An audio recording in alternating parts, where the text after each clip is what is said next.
King Salman bin Abdul Aziz Al Saud, the President of the Republic of Turkey, His Excellency Mr. Tayyip Erdogan, and the Prime Minister of Islamic Republic of Pakistan, His Excellency Mr. Mohammad Shahbaz Sharif, paid a visit to the Kingdom of Saudi Arabia on 24th Safar 1448 Hijri, corresponding to August 7, 2026.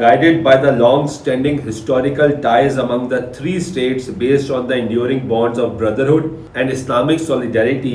that unite them and building upon their shared strategic interests and long-standing defense cooperation, His Royal Highness Prince Mohammed bin Salman bin Abdul Aziz Al Saud, Crown Prince and Prime Minister of Saudi Arabia, His Excellency Mr. Recep Tayyip Erdogan, President of the Republic of Turkey, and His Excellency Mr. Mohammad Shahbaz Sharif, Prime Minister of the Islamic Republic of Pakistan, signed the Makkah Joint Defence Agreement, reflecting the 3 states' shared commitment to further strengthening their collective security and to promoting peace, security and stability in the region and beyond, in pursuit of a secure and prosperous future।